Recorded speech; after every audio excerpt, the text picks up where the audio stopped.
Hey, what is up dear chess lovers? Welcome back to another video and let's check out this impressive attacking game. In this game you will learn how to attack on the king side, how to improve your pieces and to go for a direct kill.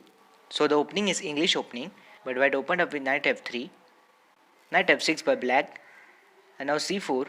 So we have now transposed in the English opening, c6 by black, preparing d5, b3. White wants to place the bishop on this nice diagonal and in return black did the same with g6, bishop b2 and now bishop g7 and now g3 by white. He also wants to venture to the other bishop. Black castled here, bishop g2 and as black has castled, he struck in the center with d5.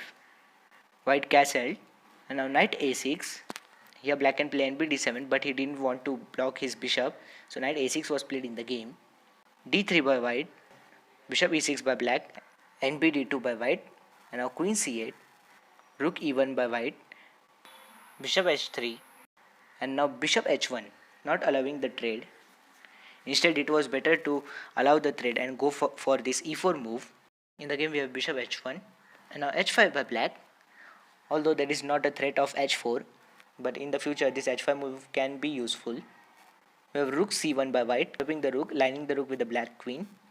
Queen f5, immediately moving the queen and putting it on a more active square, bringing it closer to the white king. a3 by white, so white is gaining space on the queen side, but in return black is improving his position on the king side. And now we have bishop h6, we have a nice pin on this diagonal.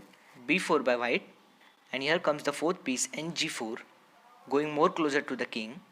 Here white captures, c takes d5, we have c takes d5 by black and now b5 attacking the knight, knight b8.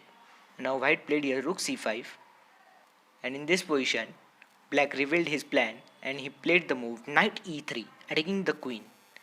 As the knight cannot be captured because there is checkmate in 1, white played queen b3 moving away the queen and d7, again developing the knight with the tempo. Rook c7, e5 by black, queen c3.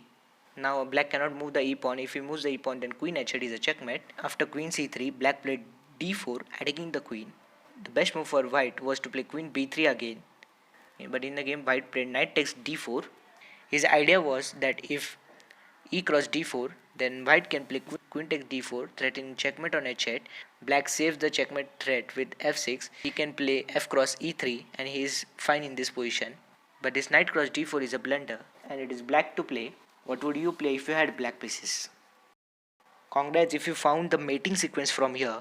It is forced checkmate from here and black had found this incredible sequence of moves and he started with queen takes f2, sacrificing the queen. Only move king takes f2 and here comes the knight and g4 check. The king has two squares. King g1 is little bad as bishop e3 will be checkmate, so king f3 and now again an important move e4 check, freeing up the e5 square for the knight. The king has no squares to go and if white captures the e4 pawn with either pawn or the knight, the next move and de5 is a checkmate. So the last option king takes e4 and here comes the other knight and df6 check, the only square for the king.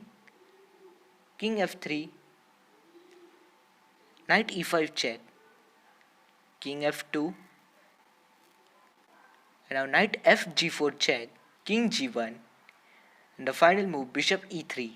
Let's again take a look at this combination. First we have queen sacrifice, then this knight pulled the king up and then the other knight joined in and the king was sent in his home and we have bishop e3 checkmate. These four monsters checkmating the king. So that was it. I hope you learned something new and let's just improve your tactical skill. This position is white to play. I will wait for your answer in the comment section. Thanks for watching.